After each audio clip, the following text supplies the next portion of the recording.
The Enemy Below, today at 5. From Tel Aviv, Israel, the American Broadcasting Company brings you Issues and Answers. 2 years ago, on June 8th, the Six-Day War was climaxed by a ceasefire between Israel and Egypt. But the fighting has never stopped. Since then, not a week has passed without fresh violence. Each new clash could precipitate a new war between the Jews and the Arabs. In Jerusalem 2 months ago, Israel chose a new prime minister, a dynamic, defiant defender of Israel's interests. Our guest today, in an exclusive Issues and Answers presentation, interviewed at her home in Tel Aviv, Mrs. Golda Meir. Mrs. Meir will talk with ABC Rome Bureau Chief Barry Dunsmore and ABC Middle East Bureau Chief Russ Jones. Madam Prime Minister, welcome to Issues and Answers. Both of us were here 2 years ago, and we remember very clearly the excitement in the air, the jubilation among the people about the victory that had been won, the feeling that peace had finally come. Now, it's 2 years later. We certainly don't have peace. What do we have? Are we drifting toward another war? No, I believe not. Although some of us were quite optimistic 2 years ago. It was a third war that was forced upon us. We had won all of them. And I think you said it rightly. The jubilation was not because of a military victory, but because we thought that this really paved the way this time to peace. But our neighbors will it otherwise. So we don't have peace. I don't think we're drifting towards war. Our borders are more secure. It is more difficult for our neighbors to attack us. And therefore I think that they won't easily do this folly again. Because I think they know very well that there's no victory in store for them. It can only be more misery for us, but also for them.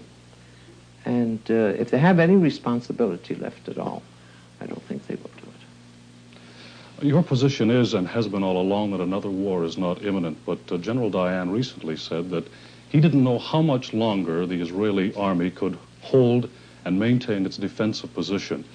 Was this in any way a hint that perhaps another preemptive strike was about to take place? No, I don't think so.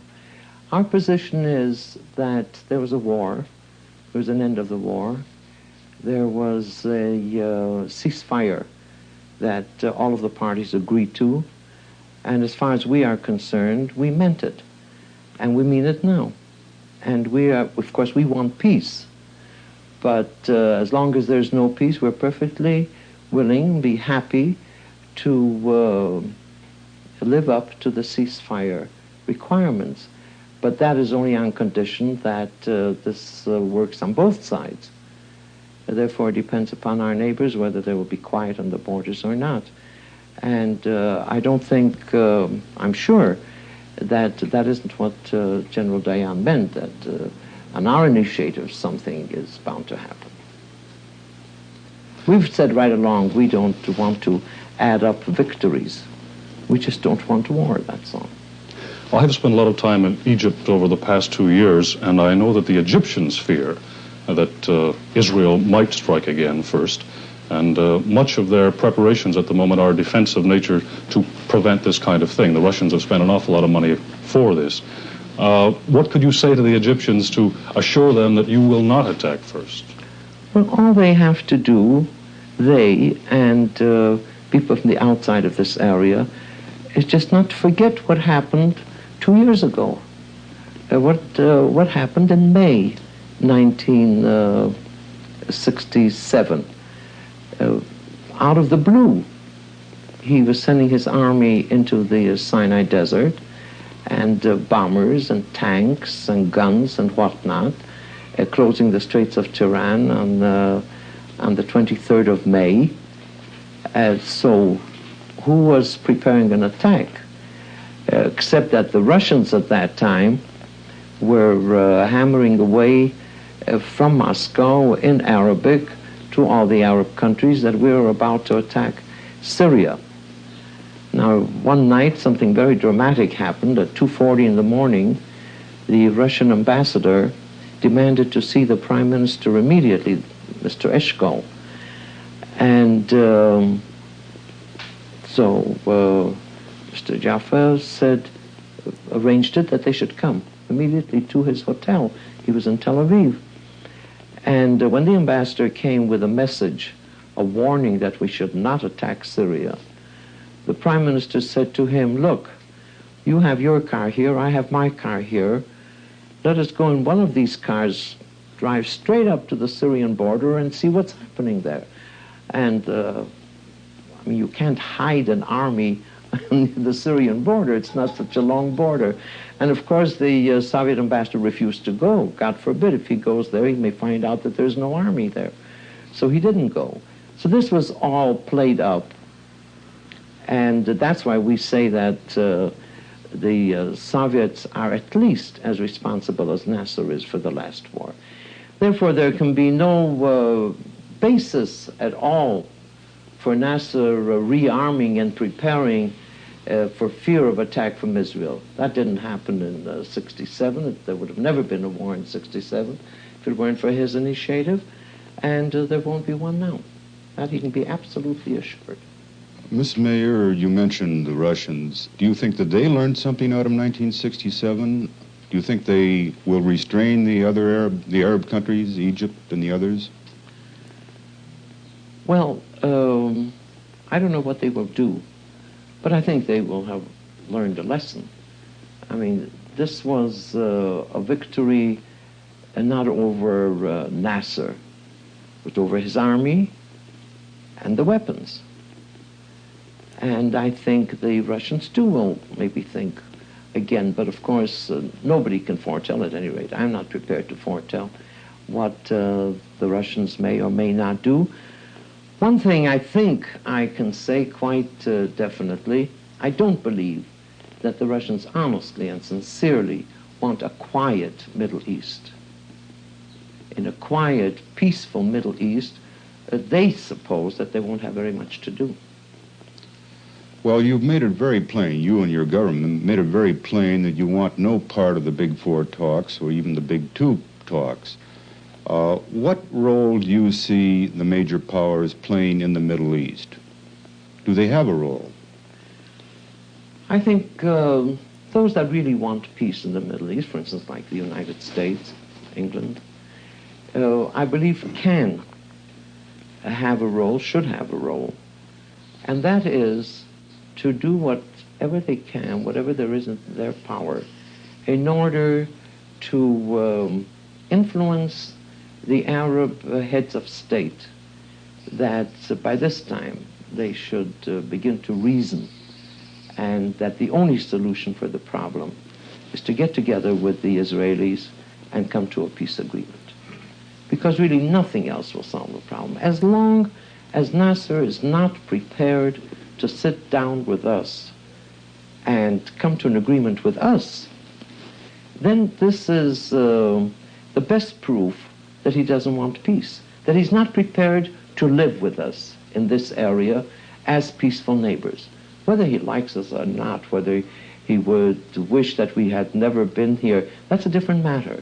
But now after 20 years, over 20 years, 3 wars, all kinds of border incidents in between the wars, by this time, and for the good of his people, not only for the good of Israel, but if he cares enough for his people, by this time he should come to a conclusion that this is it, we're in the area, they are in the area, let us live in peace, and I'm convinced that once there is peace, this will become a different region. Thank you very much, Madam Prime Minister. We'll be back in just a moment with more issues and answers. They can.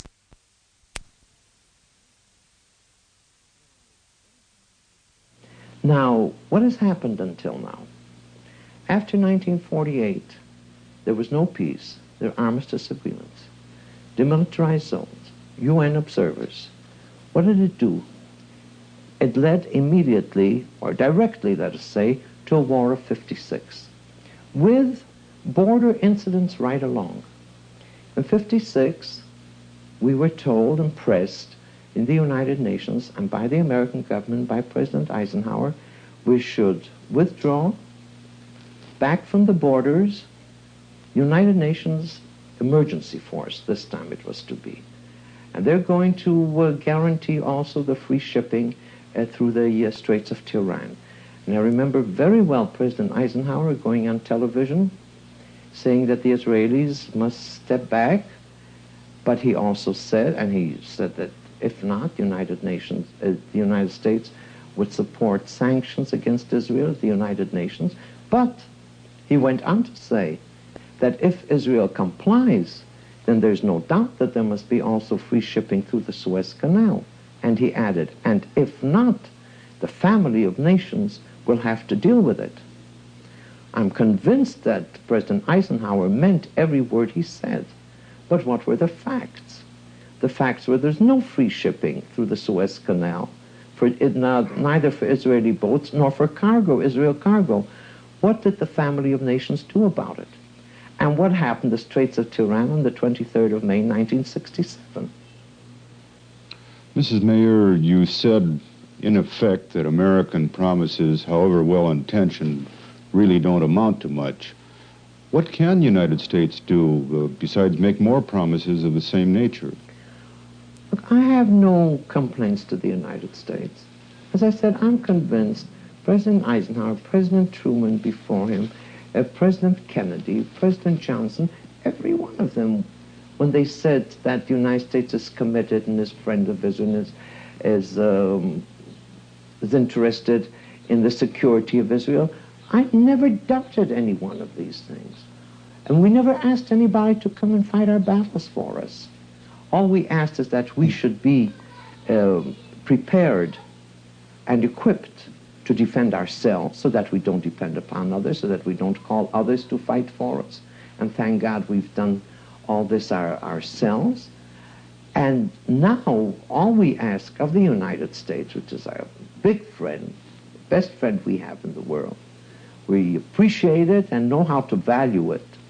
All we ask is you use your influence not to make it easy for Nasser or for Hussein or for any of the other leaders, again, to escape their responsibilities and not sit down with us and negotiate a peace agreement. I take it that you wouldn't believe that the so-called even-handed policy would be very effective in that area. No, I don't want the United States to change its policy of being friends of Israel and friends of the Arab countries. I don't want I have no right to want it, and I don't expect it, and I don't ask that the United States should say, we are concerned only with Israel. Naturally, a country like the United States is really and sincerely interested in the welfare of all the people in this area. And this is right, and this is how it should be. But who is its partner? In the talks of the two, for instance, what have you? You have the Soviet Union, an enemy of Israel, responsible for this war, and voting against Israel right along, being with the Arabs, right or wrong, it's with the Arabs, and against Israel. Then they have the United States, friend of Israel, not an enemy of the Arabs, by no means. The Arabs think that it is. I don't think they think so, really. They have no reason to think so. Just because the United States doesn't say, bravo, throw the Israelis into the sea. But what harm has the United States done to the Arabs? Well, by supporting Israel, for one thing.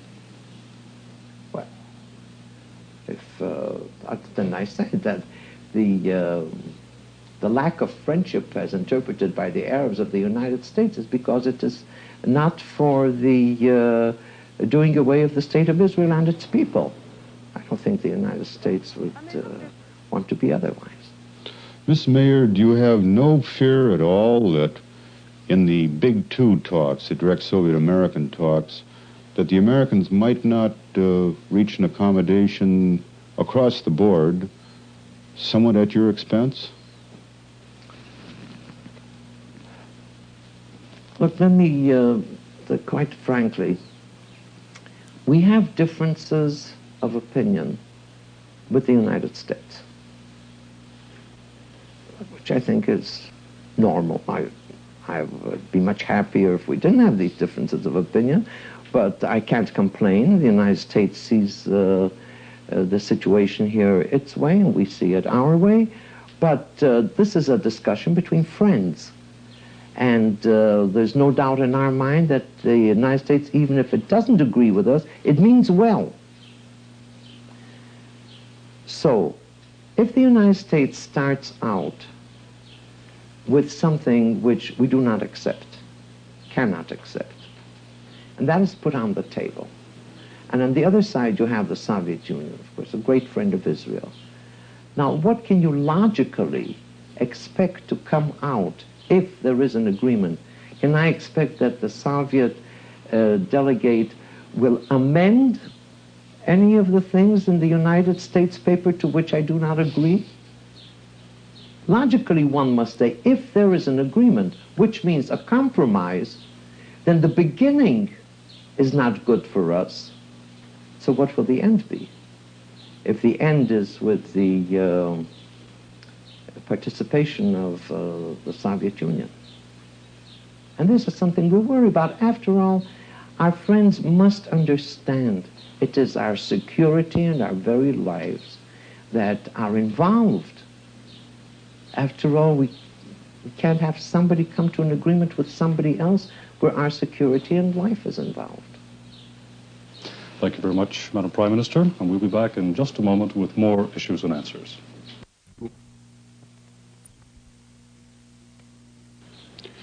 Mrs. Meir, you said not too long ago that Israel neither had a nuclear weapon nor intended to use one.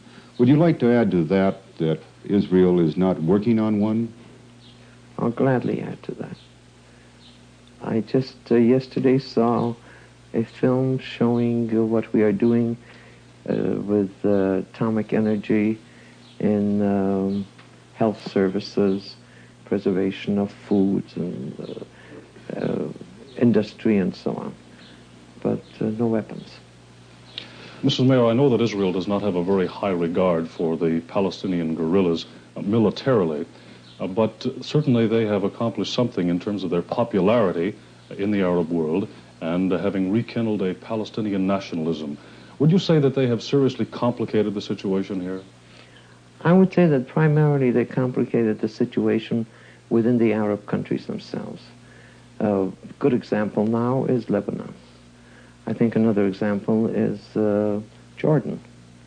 I mean, when any group, among any people, gets up and takes the law in its own hands and thinks that it knows better than anybody else, elected bodies and legal bodies in the country, parliaments, governments, and so on, that they know better, and by force do not allow their governments to act, which means they do not allow their people to express themselves in a proper way, that's a very serious matter.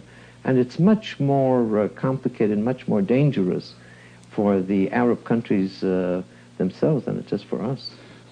Mrs. Mayor, as long as Israel insists on direct negotiations and the Arabs refuse to negotiate directly, there certainly would not seem to be any prospects for peace in the Middle East. In the meantime, what happens to Israel and what is happening here now? You know, it's a very peculiar situation, if you call it, to us a rather fortunate one. On the one hand, of course, there's the stress of our young men being near the Suez Canal and the eastern border and so on, and the burden of security, and everybody knows about it and everybody feels it. But on the other hand, as you go through the country, it's nothing like what it is supposed to be from the outside. People come here and are surprised by what they read in the papers, see on television and the radio. They think that everything is being blown up 6 times a day. Things are quiet. People go about their business. Agriculture is being developed. Industry is being developed. We're looking for foreign markets for our products, both agricultural and industrial. We've made a lot of progress in the last 2 years and this last year.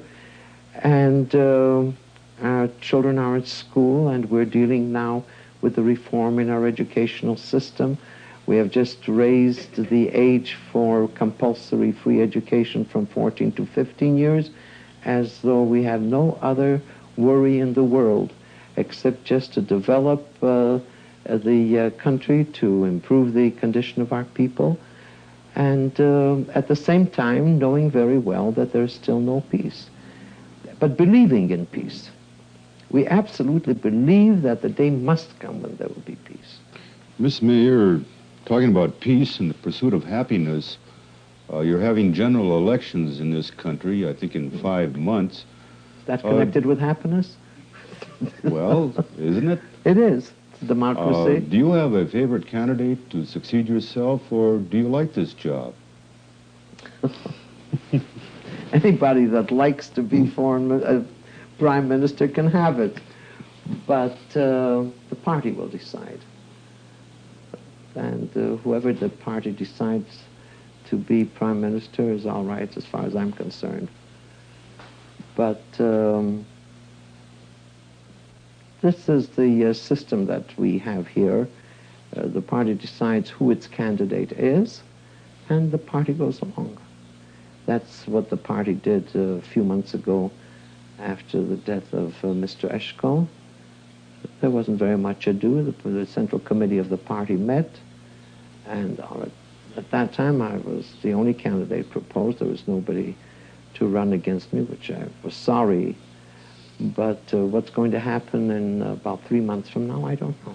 Is there any possibility that you yourself would stand for the leadership of the party? Don't ask me, because I'll say no. Well, assuming... No, this is... it's an awful responsibility.